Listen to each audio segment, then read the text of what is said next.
এখানে আল্লাহ তাআলার যেই ক্ষমতা, আল্লাহ তাআলার যেই শক্তি, সেইটা মূসা লুকমান আলাইহিস সালাম তার ছেলেকে বুঝালেন যে আল্লাহ তাআলার এত ক্ষমতা, কোন আল্লাহ তাআলা এত খবর রাখেন সবকিছুর, কোনো কিছুই আল্লাহ তাআলার কাছে অস্পষ্ট না।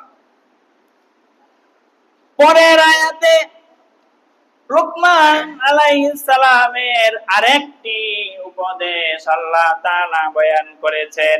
তারপরে লুকমান আলাইহিস সালাম তার সন্তানকে ডেকে আরেকটি উপদেশ করলেন, হে আমার প্রিয় সন্তান, আকিমিস সালাতা ওয়া আমুর বিল মারুফ। হে আমার প্রিয় সন্তান, আকিমিস সালাতা, নামাজ আদায় করবে, নামাজ পড়বে, নামাজ কায়েম করবে, নামাজ আদায় করবে। ওয়া আমুর বিল মারুফ ওয়ানহা আনিল মুনকার, সৎ কাজের আদেশ করবে, অসৎ কাজ হতে মানুষকে নিষেধ করবে। এই ওয়াসবির আলা মা সাবাক, এবং তোমার কাছে যে বিপদ আপদ বালা মুসিবত পৌঁছে, সেই কারণে তুমি সবর করবে। কারণ এই বিপদ আপদ দুনিয়ার মধ্যে আসতে পারে, অতএব তুমি সবর করবে। দুনিয়ার মধ্যে এগুলো স্বাভাবিক, বিপদ আপদ বালা মুসিবত আসা। দুনিয়াটা হলো এমন যে এখানে সুখ দুঃখ একসাথে চলে। পৃথিবীর ভিতরে এমন কোন মানুষ খুঁজে পাওয়া যাবে না, আদম আলাইহিস সালাম থেকে কিয়ামত পর্যন্ত এমন কোন মানুষ দুনিয়ার মধ্যে খুঁজে পাওয়া যাবে না যে কখনো কোনো কষ্ট পায় নাই। এমন কোন মানুষ পাওয়া যাবে না। আবার এমন কোন মানুষও পাওয়া যাবে না যে সুখ শান্তি উপভোগ করে নাই, এমন কোন মানুষও পাওয়া যাবে না। সুখ দুঃখ এই মিলিয়ে ঝিলিয়ে দুনিয়া। আর আখিরাতের মধ্যে হলো দুইটা ভাগ, একটা ভাগ জান্নাত আর একটা ভাগ জাহান্নাম। জান্নাতের মধ্যে সুখেই সুখ, দুঃখের কোনো স্পর্শ নাই। আর জাহান্নামের মধ্যে কষ্টই কষ্ট, সেখানে সুখের কোনো স্পর্শ নাই। আর দুনিয়ার মধ্যে সুখ দুঃখ মিলিয়ে ঝিলিয়ে জীবন। অতএব হে আমার প্রিয় সন্তান, এই দুনিয়াতে কোনো কিছু অনাকাঙ্ক্ষিত তোমার কাছে বসলে সেই কারণে তুমি সবর করবে। এখানে সর্বপ্রথম উপদেশ দিলেন যে এখানে এই আয়াতের মধ্যে নামাজ পড়বে এবং সৎ কাজের আদেশ করবে, অসৎ কাজের নিষেধ করবে। ভাইরা আমার, লুকমান আলাইহিস সালাম তার সন্তানকে এই উপদেশগুলো দিয়েছেন। আল্লাহ তাআলা সূরা লুকমানের মধ্যে সেই উপদেশগুলো তুলে ধরেছেন।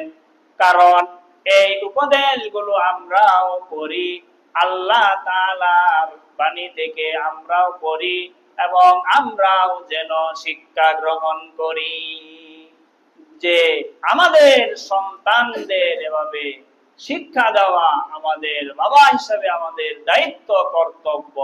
আমরা যেন বুঝি, উপলব্ধি করি। আল্লাহ তাআলা এই জন্য এই লুকমান আলাইহিস সালামের উপদেশগুলো তুলে ধরেছেন। এই জন্য মুহতারাম মুআজ্জিরিন, আমাদের সন্তানদেরকে আমাদের এই উপদেশগুলো দিতে হবে। হাদিসের মধ্যে এসেছে, রাসূল আকরাম সাল্লাল্লাহু আলাইহি ওয়াসাল্লাম বলেছেন, তোমরা সন্তানদের 7 বছর বয়স হলে নামাজের আদেশ দাও। যে বাবা মা নামাজ পড়ো, নামাজের সময় হয়েছে, নামাজ পড়ো, এরকম আদেশ যেন গার্ডিয়ান করে। আল্লাহ রাসূল সাল্লাল্লাহু আলাইহি ওয়াসাল্লাম আদেশ করেছেন আব্বা আম্মা যেন সন্তানদেরকে আদেশ করে নামাজ পড়ো। নবীজি আরো বলেছেন, আর যদি সন্তানদের ছেলে মেয়েদের বয়স 10 বছর হয়ে যায়, তাহলে যদি নামাজ না পড়ে, তাহলে এই সন্তানদেরকে প্রহার করো। প্রহার করো নামাজ না পড়লে 10 বছর বয়স। যে কেন নামাজ পড়লে না, এই জন্য শাসন করো। আল্লাহ রাসূল সাল্লাল্লাহু আলাইহি সাল্লাম আদেশ করেছেন। হাদিস। এই জন্য মুহতারাম হাজিরিন, নবীজি আরো বলেছেন 10 বছর বয়স হয়ে গেলে নামাজ পড়তে বলবে, নামাজ না পড়লে শাসন করবে। এবং 10 বছর বয়সে সন্তানদের বিছানা তোমরা আলাদা করে দাও। 10 বছর হয়ে গেলে এরকম বিছানা আলাদা করে দাও। তখন আব্বা আম্মার সাথে না ঘুমিয়ে অন্য খাটে ঘুমাবে, আলাদা করে দাও বিছানা 10 বছর হয়ে গেলে। এই জন্য মুহতারাম হাজিরিন, 10 বছর বয়সে সন্তানরা যদি নামাজ না পড়ে শাসন করা, এটা আব্বা আম্মার উপর ওয়াজিব করে দিয়েছেন রাসূলুল্লাহ সাল্লাল্লাহু আলাইহি ওয়াসাল্লাম।